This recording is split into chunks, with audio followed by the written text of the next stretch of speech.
जनेय कायेन वाचा मनसेन्द्रियैर्वा बुद्ध्यात्मनावानुसृता स्वभावात् करोमि यद्यत् सकलं परस्मै नारायणायेति समर्पयेत्। पत्रं पुष्पं फलं तोयं रत्नानि विविधानि च गृहाणां मया दत्तं देहि मे वाञ्छितं फलं। रूपं देहि जनं देहि भाग्यं भगवन् देहि मे पुत्र पौत्रान् धनान् देहि सर्वान् कामांश्च देहि मे। फलेन फलितं सर्वं त्रैलोक्यं सचराचरम् फलस्यार्घ्यप्रदानेन पूर्णा सन्तो मनोरथा। सभी बोलेंगे मैं मनोरथा पूर्णा सन्तो सफला सन्तो। नाना सुगंध पुष्पाणि यथा कालोत्तमानि च पुष्पाञ्जलिर्मया दत्तो गृहाय भगवत् श्री शाम सदा शिवाय नमः। श्री भवानी शंकराभ्यां नमः। मंत्र पुष्पांजलि विशेष प्रार्थना समर्पयामि।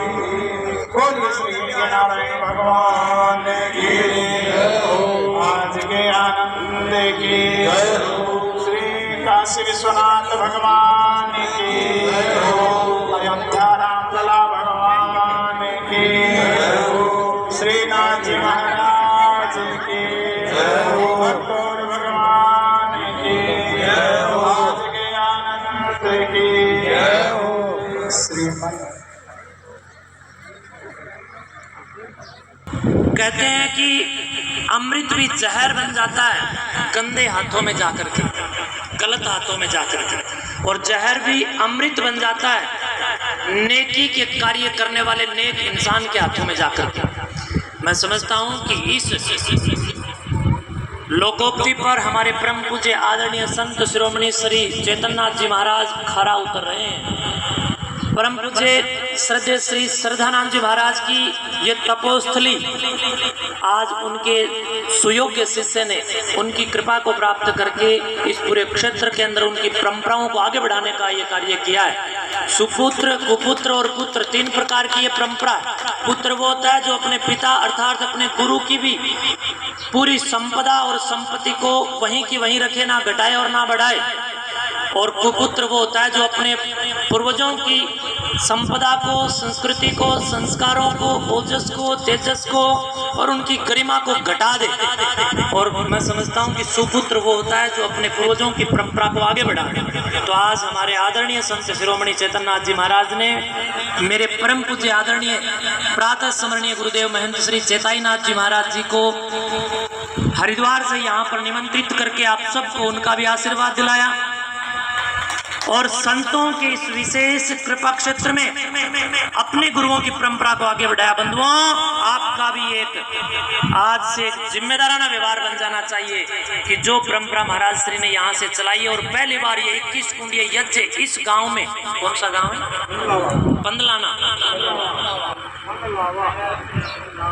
पनलावा गांव में अग्नि और यज्ञों की लावा से मैं समझता हूं कि वातावरण शुद्धि के साथ साथ अंतश्चेतना को आत्मिक उन्नति की ओर बढ़ाने का भी काम किया है। आप सबको मोक्ष का रास्ता दिखाने का काम किया है। बंधुओं, ये जो यज्ञ आपके सामने मंडप, इस पूरे मंडप के अंदर 21 कुंडों में जो बना हुआ है, इसके बारे में जब आप लोग पढ़ेंगे तो ये यज्ञ वैज्ञानिकता है। यज्ञों की अपनी एक वैज्ञानिकता है। यज्ञ करना भारतीय संस्कृति का ही नहीं बल्कि पूरे विश्व मंडल का सबसे श्रेष्ठतम कार्य है।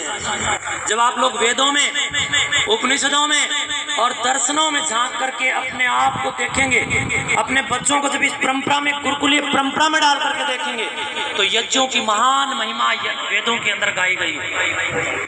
यज्ञों के दर्शन और यज्ञों के याजक के रूप में अगर आप लोग इन कार्यों को करते हैं तो वेद कहता है यही मोक्ष का प्रमुख मार्ग है, जो आप यज्ञों में बैठ करके जिस रास्ते पर चलने का संकल्प आप ले रहे हैं, ये अपने आप में एक बहुत बड़ा कार्य है। तो आप सब ने ये दुनिया का सबसे श्रेष्ठतम कार्य किया, इसके लिए आपकी बहुत बहुत बड़ाई करता हूँ, आपको शुभकामनाएं देता हूँ, धन्यवाद देता हूँ। और पूज्य गुरुदेव महंत श्री डॉक्टर चेताई नाथ जी महाराज, जो कि लगभग 90 वर्ष के आसपास उनकी उम्र हो गई, और इतनी उम्र में भी देखो लगातार वहां हरिद्वार से चल करके एक तक आप लोगों को आशीर्वाद देने के लिए यहाँ पर पहुंचे हैं, और उनके ही आशीर्वाद से, उनके ही मार्गदर्शन में मैं आप लोगों के बीच में पहुंचा हूं। तो ऐसे पूज्य गुरुदेव को भी मैं बहुत बहुत प्रणाम करता हूं कि इस उम्र में यज्ञों की इस महान मर्यादा में आप उपस्थित होकर के इन सब क्षेत्रवासियों को, श्रद्धालुओं को, भक्तों को, उपासकों को आशीर्वाद देने के लिए पहुंचे। ये अपने आप में बहुत बड़ा कार्य है बंधुओं। ऐसे ऐसे संत कोई विरला हैं, एक ऐसे संत की मैं यहाँ पर बात कर रहा हूँ जिन्होंने छोटी से उम्र में, लगभग 11 वर्ष की उम्र में पूज्य गुरुदेव जी ने संन्यास लेकर के पूरे भारतवर्ष में योग की अलग जगाने का काम करते हुए हरियाणा प्रदेश के गाँव नावा महेंद्रगढ़ में, जब आप लोग सुनेंगे तो वहाँ पर, जो कि एक गरीब इलाका था, और उस पूरे क्षेत्र के अंदर गरीब बच्चियों के लिए जब उन्होंने देखा कि कोई विद्यालय यहाँ पर नहीं है, कोई बच्चों के विकास के लिए यहाँ पर शिक्षा का कोई विकल्प विद्यालय के रूप में नहीं है, तो उन्होंने प्रिय बंधुओं 12वीं तक की विद्यालय बना करके वहाँ पर समाज को समर्पित की। और फिर इतना ही नहीं, उन्होंने देखा कि यहाँ के गरीब जो किसान हैं, उन किसानों की जमीन को, उनकी कृषि को जो आवारा घूमने वाली जो गायें हैं वो बर्बाद कर रही हैं। तो उन्होंने बड़ी मेहनत करके गर्मी सर्दी को एक करते हुए वहाँ पर एक बहुत बड़ी गौशाला बनाने का काम किया, और आज वहाँ पर लगभग 1300 गायें। ऐसे महान संत जिन्होंने मेरे जीवन का निर्माण किया, मेरे जैसे 4-5 और गुरु भाई भी उन्होंने निर्मित करके तैयार किए, और वो लोग काम कर रहे हैं। और पूज्य महाराज जी, चेतननाथ जी महाराज जी मुझे भी बता रहे थे कि मैं चेताई नाथ जी महाराज जी को अब से नहीं जानता हूँ, मैं तो बहुत बहुत समय से उनको जानता हूँ, और उनका आशीर्वाद हम पर बना रहता है। उनकी मैं इतनी बड़ाई का इनके मुख से सुन रहा था, तो पूरे पूज्य महाराज जी चेताई नाथ जी महाराज और चेतननाथ जी महाराज, आज ये मेरे दोनों ही बड़े पूज्य संतों ने आपको यहाँ पर आकर के चेतन करने का ये अनुपम कार्य किया है। बंधुओं, आप लोग भी इन संतों से प्रेरणा लेकर के अपने आप को अभिभूत कीजिए, और यज्ञों के संस्कारों में पढ़ करके अपने बच्चों को भी सुसंस्कृत और परिमार्जित और परिष्कृत करने का काम करें। बंधुओं, एक छोटा सा शब्द है संस्कार किसे कहते हैं, एक छोटा सा प्रश्न है। अभी महाराज जी भी मेरे से कह रहे थे कि मैं तो इनको संस्कार देने का काम कर रहा हूँ, 3 लाख रुपए लगा करके ये यज्ञ मंडप किराया पर, यानी इतनी बड़ी व्यवस्था ये इन्होंने की है।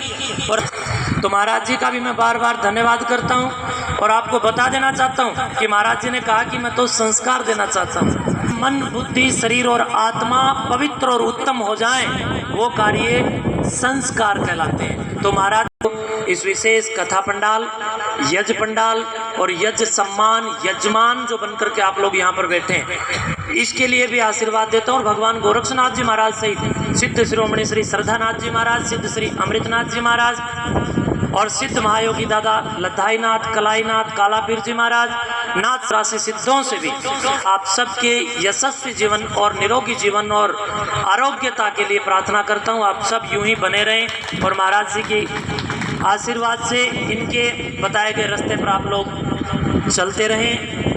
भगवान गोरक्षनाथ जी महाराज के गुण गाते रहें, भागवत की कथा सुनते रहें। शुभकामनाएं। एक बार जोरदार उद्घोष लगा करके पूरे गांव को और इस भूमि को अभिमंत्रित अवश्य करें। बोलिए यज्ञ भगवान की। आवाज नहीं पहुंची भाई, बाहर पंडाल सिर्फ कितने होते हैं और शेर दहाड़ता है। का राज्य रहा है राजस्थान, संतों, तपस्वियों, योगियों, योद्धाओं की भूमि रहा है। इसलिए उन योद्धाओं के निमित्त भी अपनी कर्तव्यता बनती है कि हम उद्घोष लगाएं, और मातृभूमि और राजस्थान की भूमि को नमन करने के लिए भी उद्घोष लगाएं। बोले भारत माता की, गंगे मैया की, गौ माता की, सिद्ध शिरोमणि अमृतनाथ जी महाराज की, सिद्ध महायोगी श्री अमृतनाथ जी महाराज की, सिद्ध महायोगी श्री श्रद्धानाथ जी महाराज की, आप अपने गुरु महाराज की। शुभकामनाएं। चैतन्यनाथ जी महाराज की भी जय बोल दो। बोलो श्री चैतन्यनाथ जी महाराज की, श्री की शुभकामनाएं।